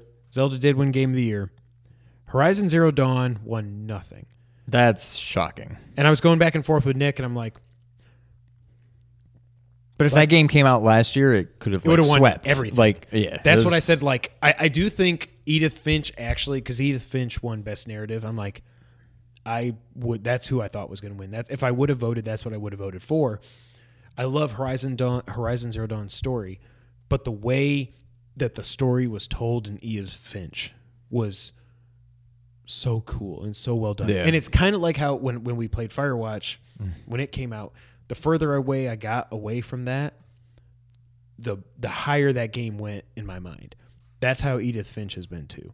Yeah. Like the way they did the storytelling in that was just so well done. So I was happy that won, but like, it's like I told Nick, I'm like, he's like, how does Horizon not win anything? I'm like, well, you put out a Sony first-party Zelda game that came out 3 days before Breath of the Wild came out, which a lot of people have said is the best game of all time. You're going to get shafted. There's nothing you can do about it. When Horizon 2 comes out, I guarantee it doesn't come out a week away from Breath of the Wild 2 or whatever the next Zelda is. Because actually, I don't think a Zelda will come out for a long time, unless it's a 2D Zelda. Sidebar. I think you're already there. I don't remember when it was, but I think it was after that first part of the DLC. Mm-hmm. Cass, or whatever his name is, Big Cass, the bird that sings. I know what you're going to say. One of the songs, he said, well, yeah, but one of the lyrics was the Breath of the Wild. I thought I was like, Sean finally got his answer. What is the Breath? I still don't know what it is. It doesn't make any sense, but he finally said, yeah, I was so happy to the see Breath that. and take in the Breath of the Wild. I was like, Sean! Yeah. But I didn't want to text you because I was like, I don't know where you're at. Right. But yeah. Horizon Zero Dawn, I will just say this. Horizon Zero Dawn is one of my top 5 favorite games of all time. It is that high for me. And Frozen Wilds has just kept it at that level. I will also say, because I'm not giving anything away for next week, Breath of the Wild is also. It's not my favorite game of all time. It's not. Metal Gear Solid 3 is still my favorite game of all time. And I don't know. I'm to the point now where nothing You'll will never top let it. Nothing will top it. But it's they're both 2 of my top 5 favorite games of all time. Came out within a few days of each other. Not even just this year, within a week of each other. That is insane. Absolutely insane. So Zelda won a few awards. It won Best Direction and a couple other things too. I can't remember what it was, but I did think Horizon, I thought Ashley Birch would have won Best Performance, but they gave it, and from everything I've heard about the game, Logan and I were going back and forth. I got to play Hellblade. Melanie Juergens, I think that might be her name, won for Best Performance, and she's not even a voice actor. She just worked on the game. They're like, hey, can you just come do the voice and do motion capture? And she did, and she won Best Performance, so that's awesome. Yeah. Some of the announcements. This is special to both of us. In the Valley of Gods was announced by Campo Santo, who we just talked about, made Firewatch. Sold. That's all you had to say. Another first-person, narrative-driven adventure game by the makers of Firewatch. Yeah, it's set in 1920s Egypt. You're an archaeologist or something. Yeah. And I'm like, yeah, sign me up. I hope there's something. I mean, I'm in regardless, but you can't do the radio thing again. Yep. But I hope they have something, unique. And I'm sure they will. But, oh, God, yeah, that sucks that it's 2019. Yeah, I thought it would be 2018, but they said 2019. I'm sure they don't want to pigeonhole themselves, even to get it late in the year. But, I mean, again, it looks beautiful. I will say, like we said the other day offline, this puts the nail in the coffin for Firewatch ever getting VR. Oh, yeah. I mean, I knew it was never going to happen, but I'm like, just to walk around that forest and just, it'd be so cool. Yeah. I wouldn't spend $400 on it, but if I had a VR, it would be awesome. Bayonetta 3 was announced. It is a Switch exclusive. I haven't played any of the Bayonetta games. I feel like I should. I feel like it's Platinum Games at their best. Also, Bayonetta 1 and 2 are coming to Switch in February. I feel like I might end up getting that. I don't know. Did you play any of them? I never played them. No. So, Bayonetta 3, people went nuts. It's coming. Soul Calibur 6. I didn't know there was this many Soul Caliburs. I don't understand. I played the first one. But I just don't get what's so special about it. I can't believe people are still just making true fighting games anymore. I mean, Street Fighter, I get, because it's still, I mean, it hasn't changed, but it has. But some of the best fighting games of the last couple of years have been NetherRealm. It's been Injustice 1 and 2. It's been the reboot of Mortal Kombat. I mean, it was Mortal Kombat 10, but it was basically a reboot, Yeah. Tekken 7 was huge. I've just never got into any of the 3D. The only one I got into was Virtua Fighter. I liked Virtua Fighter 1 and 2, but when we've been it was terrible. It was bad. It was editing it was horrible because and as different as they were, I enjoyed the 3 Mortal Kombat games. Oh my god, yeah. Armageddon, Deception. Oh, never mind. I think you meant 1, 2, and 3. I was like, no, the 3 that were that style. Yeah. Even though it was totally different, but I much prefer just standard side-scrolling fighting games, but I don't know. I honestly don't think I ever played a Soul Calibur game. I remember when they released, what was it, 2 or 3 with Link on the GameCube version. I'm like, you almost got me. But I didn't do it. But yeah, I don't think I ever played any of them. A lot of people are excited. I'm not that excited. Yeah. It looks beautiful, but I don't care. And then the biggest announcement, and I'm not going through everything because we've only been going for an hour and a half already. Death Stranding, of course, got another trailer. It wasn't just a trailer. It was a freaking 8-minute long trailer. You can't even call it a trailer at that point. It's a short film. It's a short movie, whatever you would call it. When it's 8 minutes long. Yeah. Did you watch it? Yeah. I'm curious to see, is that... I wonder if that's from the game. I know it's in-game. I know it's whatever. But, he said it's in-engine, yeah. But is that in the game? He said... Or they created it, It's all in the game. He did... The only thing he said, though, is that the underwater part where Norman Fetus is underwater, that's playable, he said. So that is actually... That wasn't gameplay because it's just him floating. Right. But can we talk about this trailer for a minute? So Metal Gear Solid 5 came out over 2 years ago now. It was 2 years ago that he announced he was going independent and he was going to team up with Sony. And then it was E3 2016. We got the first trailer. That was confusing. The second trailer was more confusing. I have no earthly idea what the hell is going on in this game.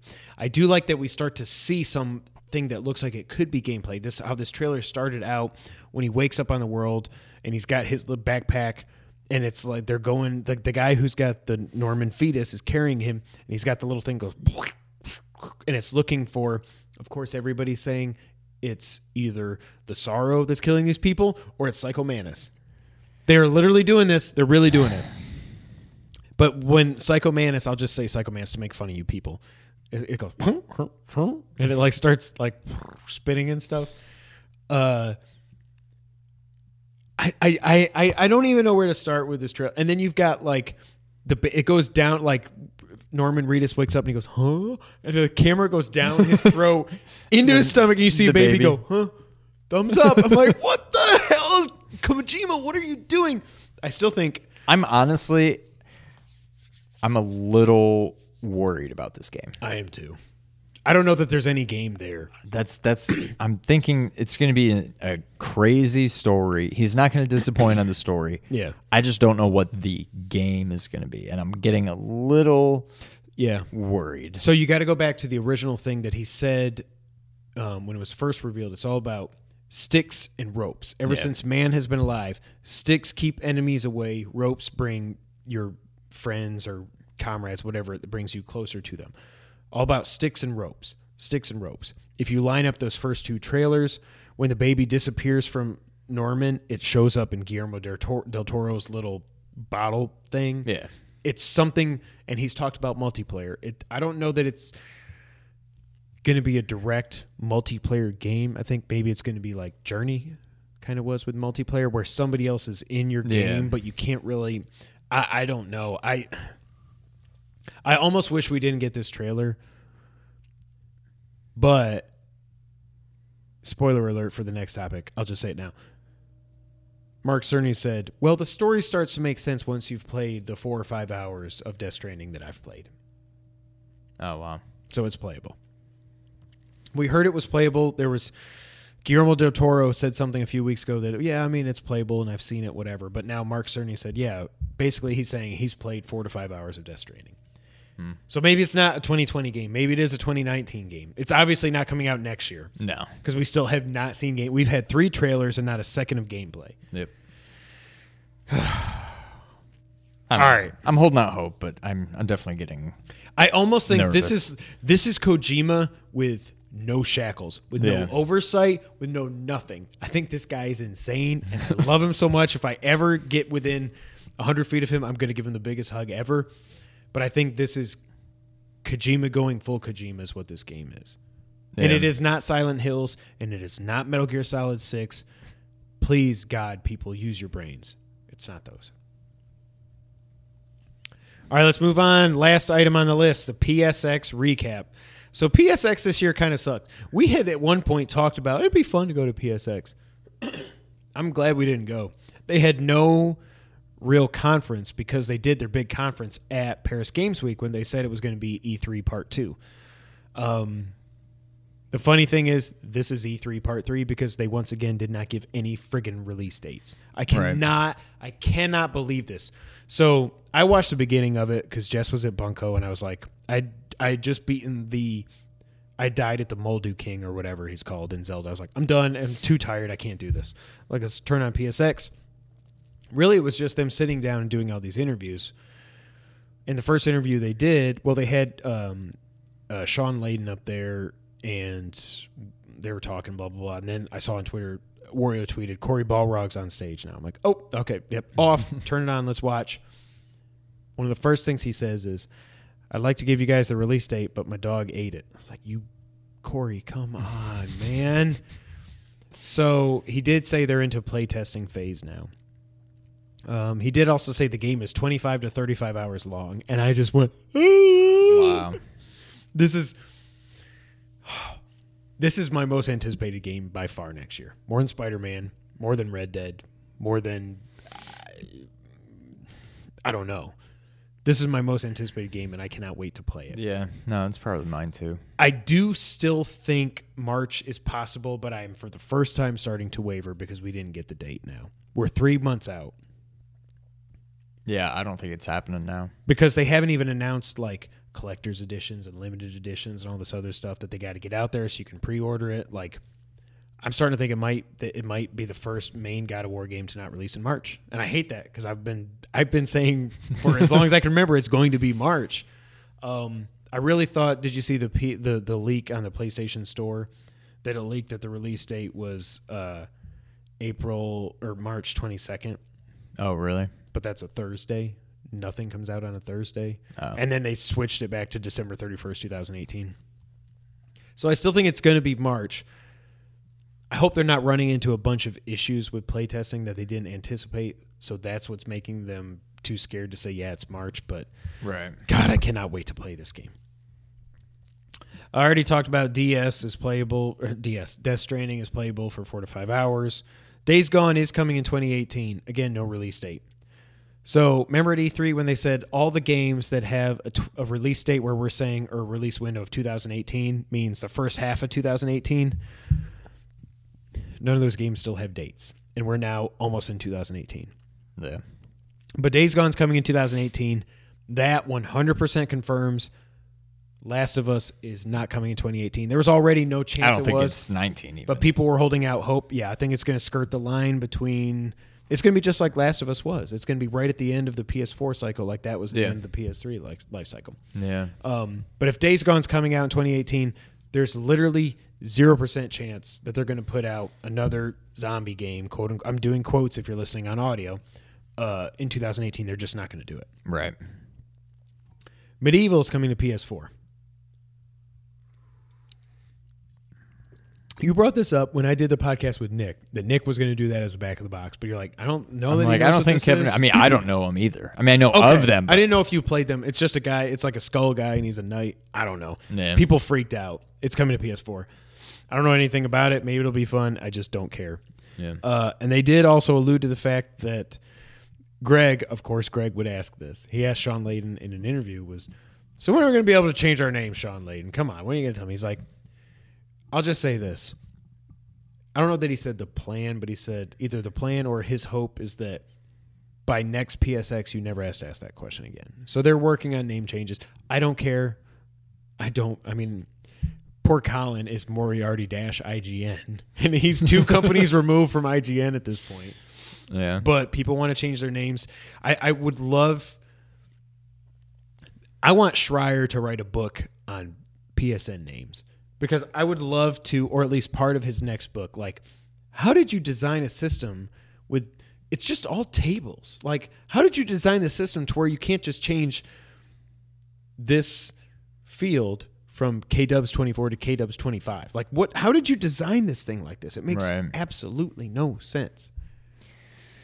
Yeah, and the fact that people have been asking for it for years and years, and I mean, it should just be so easy to implement it. And you can change your name all you want on Xbox.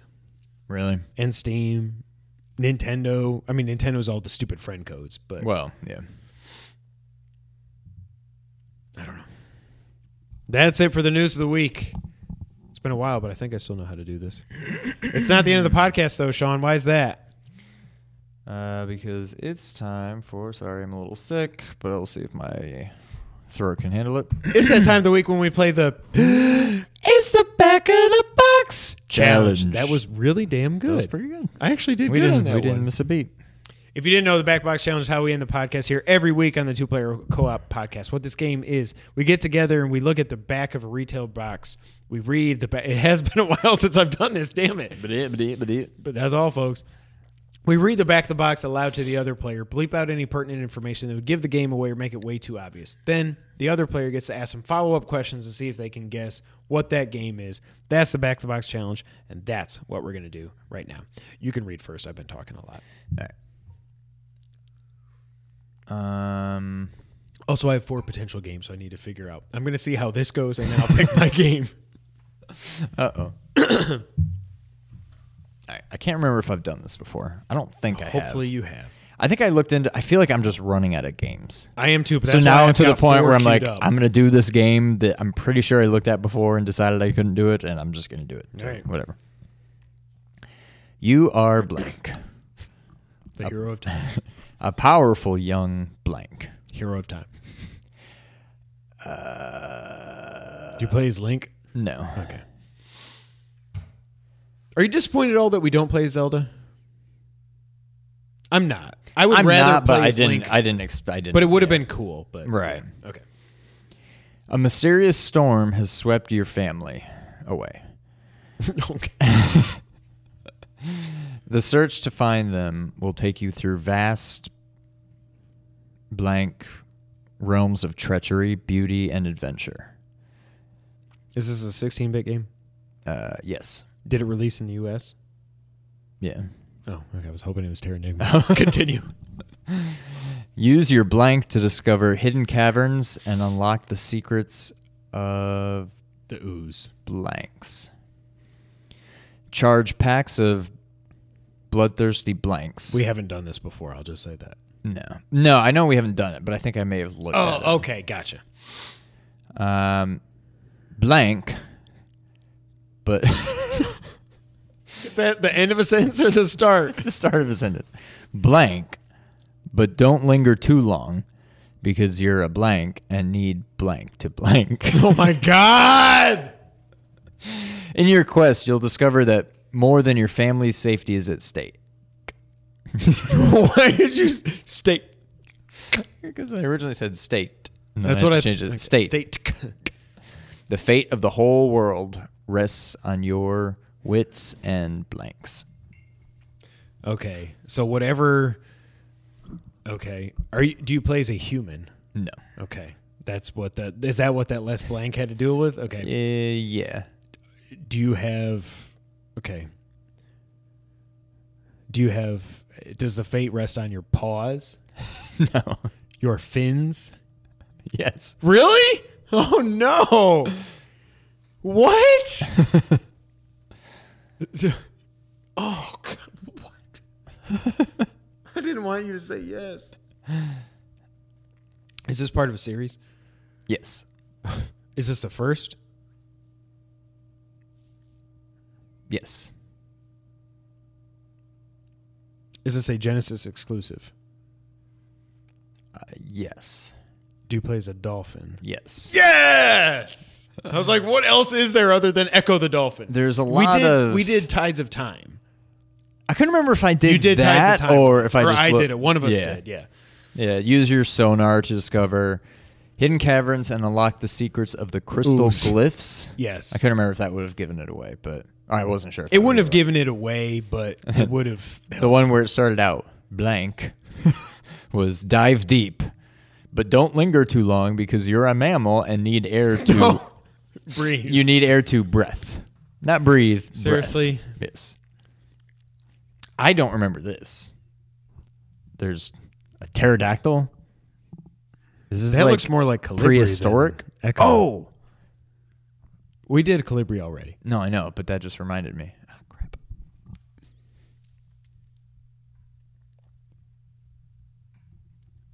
Pregnant pause. Where is it? Should be right here. This was Punta Cana. Oh, okay. I never knew this before. Are there pterodactyls there? No. Oh, I guess that's right.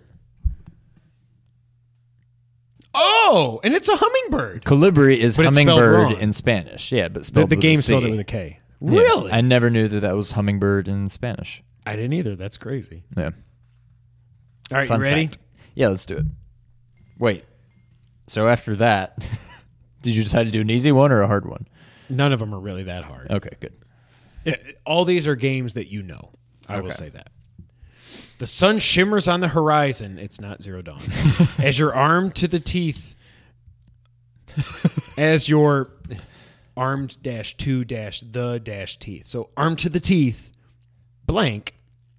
Screams from the blank. Accelerating into the blank zone. High above hostile waters, your mission is to defend the task force from enemy attack. Suddenly, I'll just say it, bogeys flash onto your radar. Oh, damn it. Is this Top Gun? All right, let me read it from the beginning. The sun shimmers on the horizon as your armed to the teeth Navy fighter screams from the carrier deck, accelerating into the danger zone. Oh, yeah. High above hostile waters, your mission is to defend the task force from enemy attack. Suddenly, bogeys flash onto your radar. They're everywhere, diving towards you at Mach 2. Only a second to react. You go to guns and arm missiles. You have arm missiles, I guess. That's not telling you to arm your missiles, right? Your heart pounds and palms sweat as you blast into Knees the weak, dogfight arms are heavy. with cannons blazing. Tracers zip past your engines. Shells shatter your senses. Now it's just you against them, and to survive, you'll need more than speed and firepower. You'll need guts and instinct. You'll need a Top Gun pilot. Aren't they remaking this? Or did I No, just they're make making that? Top Gun 2 with him. Oh, with, it's a sequel. with Cruise, yeah. Oh, okay. Fun fact, shout out to this guy because we fired it up on the Raspberry Pi. He landed it on the carrier the first try. I think I landed, when we owned this game, like when I was a kid, I bet I landed 2, maybe 3 times. Yeah. I think a lot of things, especially Mario 3, my skills have decreased over the years. Clearly, this one got much better. But I must have, I learned how to fly a fighter jet between then and now. Well, I didn't know it was going to be that easy. Good God. Something about, as soon as you said bogeys, I'm like. I know. Top I'm Gun. like, but I'm like, if I. But judging by what you read, half of that would have been bleeped out. Yeah. So if That's I why I didn't was get like- that, I just It's like maybe he'll think it's UN Squadron, and then I'll say no, and then he'll say Top Gun. Oh God! Hey, that's been episode 101 of the Two Player Co-op Podcast. Thank you guys so much for being here. We really do appreciate it. Like we said, go back, check out Mario Mondays. We did our final episode of World 8 of Super Mario Brothers 3. Went up 2 days ago or 3 days ago, based on depending on when you're watching this. Of all the shout-outs, though, there's one shout-out I need to give first. Ernie Carruthers, you Killing know it. him as the Blurred Without Killing Fear. it. I was going to say he hit 1,000 subs, but actually I think he might be over 1,200 by now. We've been talking about him a lot because Ernie is part of the Nerd 901 family. If you didn't know, we are also. So go to nerd901.com for all things nerdy in Memphis and around the globe. But not only is he part of the Nerd 901 family, Ernie the Blurred Without Fear, he's just shy. 1,197. By the time you're watching this, he's over 1,200 subs. probably over 1,500. Ernie's been blowing up. Seriously, if you guys like comic books, go to youtube.com/blurredwithoutfear. I am telling you, Go check him out. He is doing great work. Yep. I said it. I don't know if I said it on here, if I just said it to Ernie, but I said, dude, when he hit 100 subs, I was like, you are going to leave us in the dust. You are doing something that is sorely lacking on YouTube. Everybody talks about video games. Everybody talks about movies.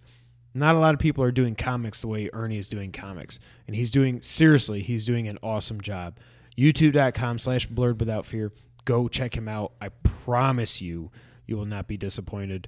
I'm proud of you, Ernie. Keep it up, dude. And he's got a Patreon. Go support him over there. Patreon.com/blurredwithoutfear. Shout out to you, Ernie. Good job. And also he does a podcast. Obviously, he does the Pixels and Papers podcast still. So go check that out as well. You can find us on Twitter. I'm at KevinWhite24. He's at Real Sean White. Together we're at 2player_co-op. YouTube.com/2playercoop. That's where we live. Make sure you head over to there if you're not watching there already and hit the subscribe button. Hit the like button if you like the video. Share the video with your friends.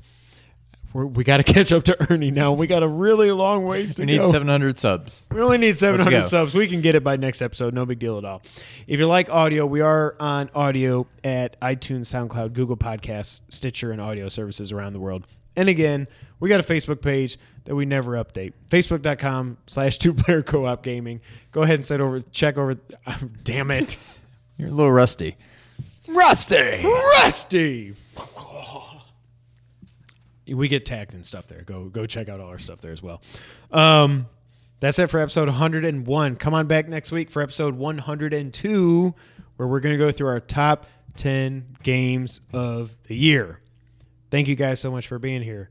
And until the next time, let's see how rusty this guy is. Sean, go ahead and take us out. Nope. Thank you for playing. Nope. I hit my arm. Thank you for playing. Oh!